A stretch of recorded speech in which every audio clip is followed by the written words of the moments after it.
Hey, coucou tout le monde, j'espère que vous allez bien. Aujourd'hui, je vais vous poser une question. En fait, je vais te la poser maintenant et puis je vais répondre, enfin, je ne vais pas répondre pour toi, mais je vais t'aider à répondre et à peut-être te faire basculer euh, dans une minute. La question que je vais te poser, c'est pourquoi est-ce que tu travailles? Peu importe ce que tu fais, peu importe que tu sois employé ou entrepreneur, pourquoi est-ce que tu travailles? Avant de commencer, si tu ne me connais pas, je m'appelle Floriane Notul, je suis la fondatrice, l'initiatrice du mouvement Be the Star of Your Show et j'accompagne les femmes à être the show, à accéder à leur puissance, à l'amplifier et à faire qu'elles infusent toutes leurs actions, toutes leurs décisions dans leur quotidien, que ce soit professionnel, personnel, avec cette énergie Star of the Show, avec cette puissance, cette énergie viscérale de vie. Pourquoi est-ce que tu travailles? Pourquoi est-ce que tu travailles? Est-ce que tu travailles pour payer le loyer? Est-ce que tu travailles pour payer tes factures? Est-ce que tu travailles pour payer les vacances?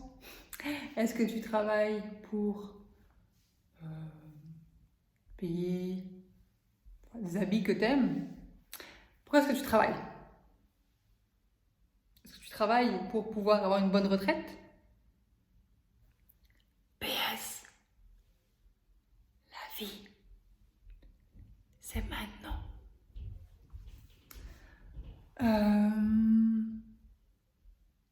Pourquoi est-ce que tu travailles?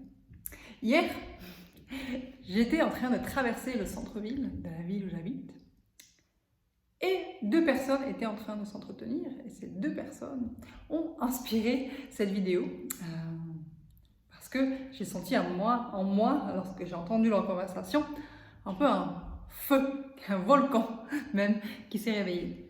Une personne qui s'approche de la retraite disait voilà, avec ce qui se passe, je vais devoir travailler plus longtemps. Donc j'imagine qu'elle faisait référence au coronavirus, je sais pas. Je sais pas s'ils ont parlé d'allonger la retraite, j'ai pas suivi les nouvelles. Et en plus, je vais gagner moins. Donc elle disait, je vais devoir travailler plus longtemps et je vais gagner moins. Et puis l'autre personne disait, ouais, c'est terrible. Donc cette autre personne plus jeune, je dirais la trentaine, disait que elle, son salaire n'augmentez pas ou allez diminuer. Enfin, c'est la même chose. Un salaire qui n'augmente pas, c'est un salaire qui diminue. Je ne sais plus exactement comment elle avait formulé ça. Donc, ils étaient un peu tous les deux pris dans cette situation de victime. Pauvre de moi. Et là, peut-être que tu te dis, non mais Floriane, t'exagères. Bien sûr qu'il faut payer les factures, bien sûr qu'il faut payer le loyer. Oui, il faut payer les factures, payer le loyer, il faut survivre. Mais pourquoi est-ce que tu travailles? Et là, peut-être que alors je te pose la question encore une fois, pourquoi est-ce que tu travailles? Pourquoi est-ce que tu travailles? Pourquoi est-ce que tu travailles? Pourquoi est-ce que tu travailles? Pourquoi est-ce que tu travailles? Peut-être que tu commences à ressentir que, oui, en effet, à la base, tu avais une mission profonde qui te guidait. Peut-être que tu as étudié quelque chose qui te passionnait. Qu'est-ce que c'est la passion? La passion, c'est un mélange, un cocktail divin d'amour et de colère. La passion, c'est l'amour et la colère. L'amour et la colère. Donc, peut-être que tu t'es lancé dans la vie avec l'intention d'honorer cette passion pour changer quelque chose. Peut-être que ceci ne te correspond pas et que tu t'es lancé dans la vie déjà en te disant il faut à tout prix que je puisse payer les factures et le loyer. Pourquoi est-ce que c'est un problème? En fait, je vais y répondre dans 2 secondes. Mais je me rends compte qu'il y a quelque chose que je dois dire par rapport à ce que je viens de dire. C'est que peut-être qu'à la base, tu as été guidé par quelque chose. Donc, j'ai parlé d'une passion, une envie de changer quelque chose, un intérêt, quelque chose, une lumière comme ça qui t'a guidé. et que tu as perdu de vue cette lumière. Ou donc peut-être que tu ne l'as jamais vraiment eue parce que tu as eu une vie qui a fait que tu as suivi peut-être ce que maman papa t'ont dit, ou que au contraire tu n'as pas eu maman papa qui t'ont dit et que tu as dû te débrouiller. Bref, il en est que peut-être aujourd'hui, alors que tu m'écoutes, tu me dis mais t'exagères Floriane, parce que oui, il faut que je paye mes factures, etc. Le truc, ce que j'ai envie de vous dire, je vous ai beaucoup parlé cette semaine qu'il faut se poser les bonnes questions. Et c'est ce que je me suis dit en écoutant ces deux personnes, c'est que finalement elles sont en train de se partager, de devenir des siamois énergétiques de ce pauvre de moi. Regarde ce qui m'arrive, je suis victime, je ne peux rien faire. Au lieu de se dire, voilà la situation,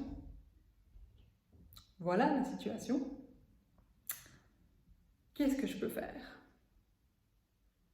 Qu'est-ce que je peux faire?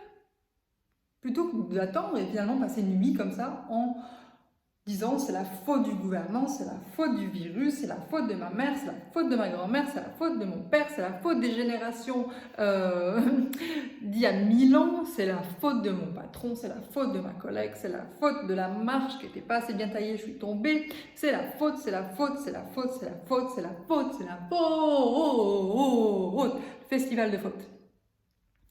Le truc, c'est que quand tu dis que c'est la faute, il y a une expression en anglais qui me vient parce que je viens de faire ça, on dit que quand tu pointes un doigt vers l'autre, t'en as 4 autres qui pointent vers toi. Le truc, mais bon, peu importe cette expression, qui est quand même intéressante, il faut le noter, le truc c'est que quand tu blâmes l'autre, tu es une victime. Pourquoi? Parce qu'on ne peut jamais changer l'autre. Imagine que peut-être dans ta vie en ce moment, tu blâmes 15 personnes, 20 personnes. Peut-être que tu blâmes le pays dans lequel tu vis, t'imagines? Le blâme énorme! Comment est-ce que tu vas changer ton pays? Alors, en restant dans la plainte. Alors que si tu te dis, j'en suis là parce que j'ai dit oui, c'est une série de oui qui m'ont amené là où j'en suis, c'est magique. Parce que tu réalises à ce moment-là que tu peux changer ça. Parce que toi, tu peux te changer. Tu peux te changer.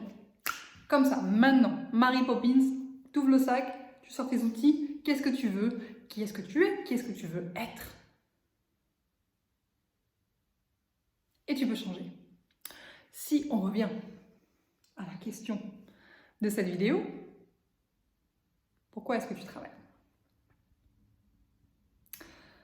Si tu travailles pour payer les factures, pour payer le loyer, pour payer tes vacances, pour payer le dernier sac à la mode de couleur pastel, j'en sais rien. Si tu travailles pour ça, c'est ce que tu vas obtenir. Ça ou peut-être moins, c'est ce que tu vas obtenir. Dans ce cas-là, j'ai envie de te dire, tu attires en fait. Hein, tu attires ce que tu désires. Voilà, peut-être que tu dis, non mais Floriane, ça c'est la base, je ne sais pas ce que je désire c'est ça. C'est cette vie grandiose, c'est ça, c'est peut-être un salaire plus élevé, plus de clients si tu es entrepreneur. Et du coup, j'ai envie de te dire, pourquoi est-ce que tu travailles? Sois consciente de pourquoi est-ce que tu travailles. J'accompagne de nombreux entrepreneurs, par exemple, qui se sont lancés. Ils sont tous, en général, en tout cas, toutes les personnes qui sont passées entre mes mains, elles se sont lancées à un moment donné. Quand elles se sont lancées, c'est parce qu'elles avaient flamme, elles avaient l'envie de contribuer dans le monde. Mais, petit à petit, ce que j'observe, c'est qu'elles sont vite retournées dans leur schéma habituel de il faut à tout prix que je puisse payer mon loyer, il faut à tout prix que... etc. Alors je sais, c'est peut-être difficile à entendre ou même à comprendre, peut-être que là ce que je te parle, tu n'arrives même pas à l'intégrer dans tes cellules, hein. Peut-être que ça te passe comme ça et tu dis mais elle est complètement starbée cette nana. Souviens-toi de ce que je viens de te dire, j'en perds comment on dit, mon articulation. Souviens-toi de ce que je viens de te dire. Ce que tu désires, tu attires. Donc si ton désir, celui qui guide tes pas, tes actions, tes décisions chaque jour, ce qu'il y a derrière, c'est la peur, c'est ça que tu vas attirer et tu vas jamais t'en sortir en fait. Peut-être que tu passes de job en job, peut-être que tu changes ton business model constamment. Ce qui ne fonctionne pas, c'est que tu fonctionnes avec la peur, c'est que tu penses pas comme une personne riche, pas comme une personne puissante, pas comme une personne leader, pas comme une personne qui croit vraiment en elle. En fait, c'est ça qui se passe derrière, c'est que tu ne crois pas en toi. Et du coup, tu attends que la société, les autres viennent te sauver, que le client vienne frapper à ta porte par miracle, qu'on t'offre cette promotion enfin, qu'on te regarde et qu'on dise oui, c'est ok, je vais t'augmenter sans que tu demandes, sans que tu entres dans cette puissance. La confiance, la puissance, c'est la loi de l'attraction. Hein. Savoir qui on est, vraiment apprécier cette valeur qu'on offre au monde, dans notre travail, dans notre vie, c'est ça, la loi de l'attraction. Alors qu'on entre dans cette énergie forte, puissante, on développe une énergie magnétique. On attire les opportunités, que ça soit pro, perso, on attire le bon partenaire si on cherche à trouver quelqu'un, on attire le bon job, on attire les clients, alors qu'on est vrai. On développe cette authenticité crue. L'authenticité crue, c'est un terme que j'utilise dans le programme Food for Life, qui commence le 2 juin. Un programme autour de l'alimentation, mais pas que. On répond fondamentalement dans ce programme à la question de quoi est-ce que tu as faim? De quoi est-ce que tu as faim?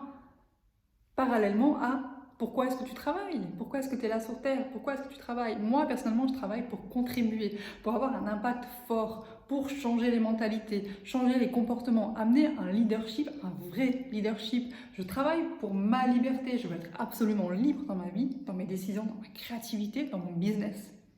Je travaille pour être libre. Hein, parce qu'on a toujours une motivation égocentrique. La mienne, c'est mon ego, ce qu'il veut, ce que moi je veux, c'est ma liberté. Je veux pouvoir travailler partout dans le monde, quand je veux, comment je veux.